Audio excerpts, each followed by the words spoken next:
ఊరు విడిచిపెట్టి వెళ్ళిపో అని చెప్తోంది. ఈ ఊరు విడిచిపెట్టేసి నువ్వు వెళ్ళిపో అని చెప్తోంది. ఎక్కడికి వెళ్ళాలో తెలీదు.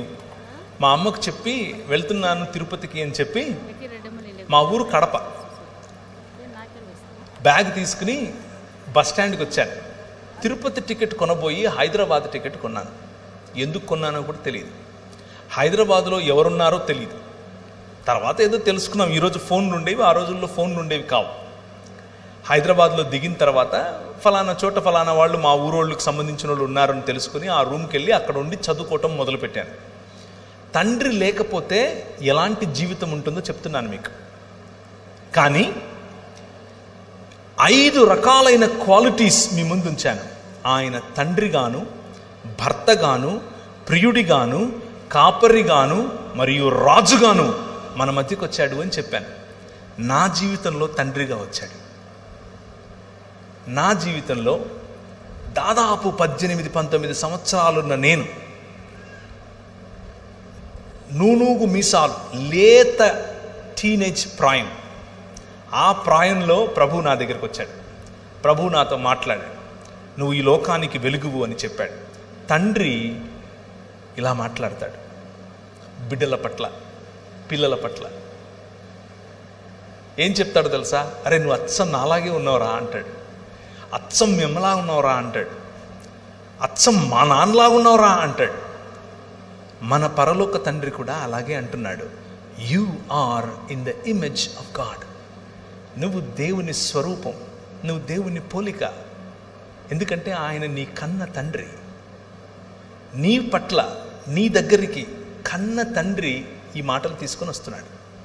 నువ్వు మైకిల్ ద్వారా ఒకవేళ వింటూ ఉంటే, నా జీవితం లాంటిదే ఒకవేళ నీ జీవితం అయితే, ఈ ప్రాంగణంలో కూర్చున్నా పర్వాలేదు. తండ్రి ఎరుగనటువంటి జీవితం నీదైతే, రెబెలియస్గా నువ్వు తిరుగుతున్నావా? హద్దు ఆపు లేకుండా నువ్వు తిరుగుతున్నావా? నీ పర్సనల్, నీ వ్యక్తిగత జీవితంలో అందరి ముందు బాగున్నావు, ఎవ్రీథింగ్ ఈజ్ గ్రేట్, చాలా బాగుంది, సూపర్, నవ్వుంది మొహంలో. కానీ లోపల ఏదో తెలియని లావా ఉబుకుతుందా?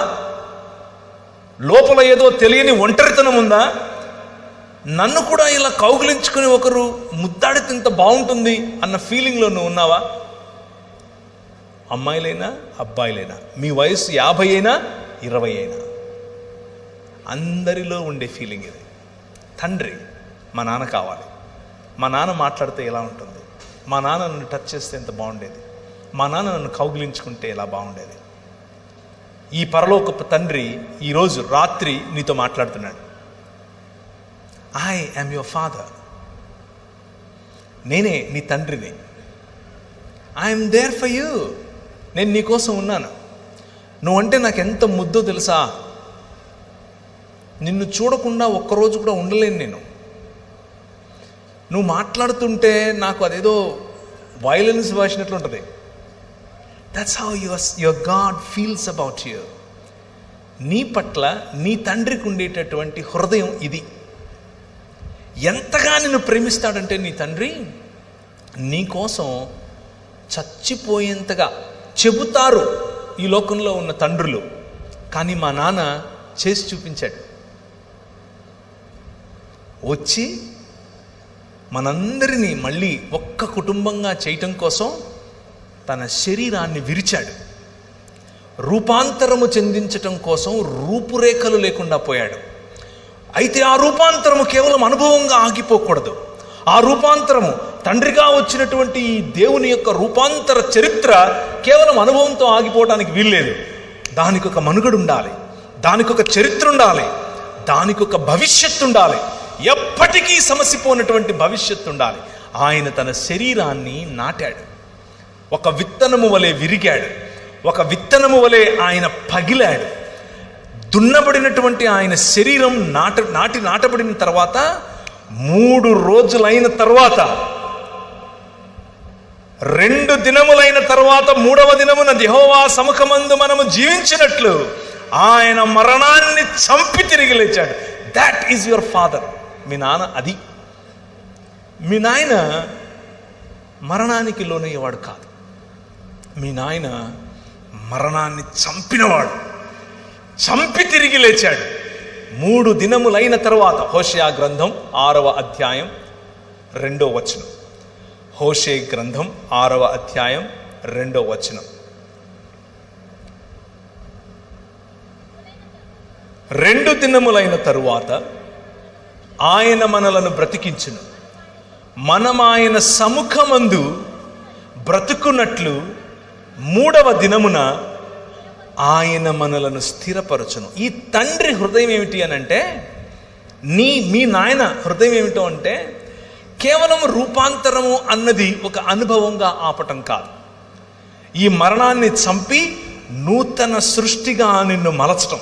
నేను ఫేస్బుక్లో ఒక పిక్చర్ చూశాను, మీలో కూడా చాలామంది చూసే ఉంటారు. ఒక ఆయన నిలబడుకొని సుత్తి ఉలి తీసుకుని ఇలా కొట్టుకుంటున్నాడు. ఇలా కొట్టుకుని లావుగా ఉండే ఆయన సన్నగా మంచిగా స్లిమ్గా తయారవుతున్నాడు. అలా శిల్పకారుని వలె నీ తండ్రి ఈ ప్రపంచాన్ని, ప్రపంచంలో ఉన్న మానవ సమాజాన్ని తన వైపుకు, తన బిడ్డగా మలుచుకుంటున్నాడు. అయితే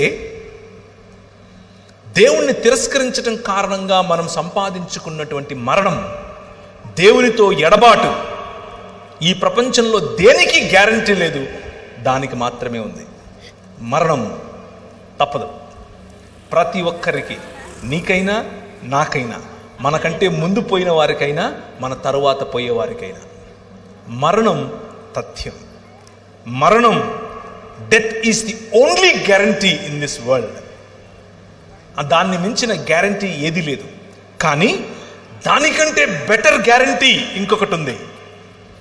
అదేమిటి అనంటే, మా నాయన తన శరీరాన్ని నాటి 3 దినములైన తర్వాత బయటకు తీసి అంటున్నాడు, మరణమా నీ ముల్లెక్కడా అని పిలుస్తున్నాడు. ఈ రాత్రి నేను మీకు ఇచ్చేటటువంటి వాగ్దానం, ఆయన చేస్తున్నటువంటి వాగ్దానం, ఈ నిబంధన యొక్క సారాంశం, 5 రకాలుగా నేను చేసిన నిబంధనల యొక్క సారాంశం ఏమిటో తెలుసా? పునరుత్థానం, రూపాంతరము యొక్క చరమగీతం పునరుత్థానం. ఎప్పటికీ వాడిపోయినటువంటి శరీరాలు. ఆయన అలా వస్తాడు. ఆయన్ని మీరు చూస్తారు, గుర్తుపడతారు, మాట్లాడతారు. You can touch him, you can touch me. మీరు నన్ను కూడా చూస్తారు. ఏ బట్టని తెసుకొని వచ్చాక మా ఊరికి, నువ్వు పేరు ప్రవీణే కదా, you will ask me. I will say yes yes, నేను అవునవును, హే బాగున్నావా అని అడుగుతాను నేను మిమ్మల్ని. This is going to happen. That is the hope that we have. క్రైస్తవులకి ఉన్నటువంటి హోప్, క్రైస్తవుడికి ఉన్నటువంటి నిరీక్షణ, మన ఆత్మలో ఎక్కడికో వెళ్ళిపోయి ఎక్కడో ఉంటామని కాదు. అది ప్లేటో చెప్పినటువంటి ఒక మిథాలజీ, ప్లేటో చెప్పినటువంటి ఫిలాసఫీ. ప్లేటో తరువాత నియో ప్లేటోనిజంగా మారింది. దాని నుంచే భగవద్గీతను రాశారు. గ్నాస్టిసిజం, అరిస్టాటిలియన్ థియరీ మరియు ప్లెటోనిక్ థాట్, ఈ మూడింటిని కలిపితేనే భగవద్గీత యొక్క సారాంశం. బైబిల్ అది కాదు, పురాణముల యొక్క సారాంశం అది. బైబిల్ ఆత్మల గురించి మాత్రమే మాట్లాడదు. బైబిల్ నీ శరీరముతో కూడి సశరీరుడై తిరిగి లేచినటువంటి యేసు క్రీస్తు మీ నాయన, అలాగే నువ్వు లేస్తావు, అలాగే నువ్వు బయటకు వస్తావు. ఇప్పుడున్న దానికంటే అందంగా. నాకు బహుశా కొంచెం వెంట్రుకలు ఎక్కువ వస్తాయి, నాకు బహుశా లొట్టపని ఉండదు, నేను బహుశా ఇప్పుడులాగా కాకుండా అందంగా కనిపిస్తాను. ఇప్పుడు కేవలం నా భార్యకి అందంగా కనిపిస్తాను. That is you going to be your future. అది నీ ఫ్యూచర్. నీకు అర్థమవుతుందా మీ నాయన ఏం చేస్తున్నాడు? Now can you read Ephesians chapter, ఎఫెసీయులకు రాసిన పత్రిక 1వ అధ్యాయం 10వ వచనం. ఆయనకు ఒక సంకల్పం ఉంది.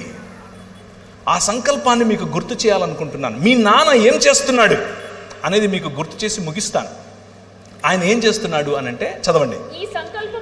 దేవునికి ఒక సంకల్పం ఉంది.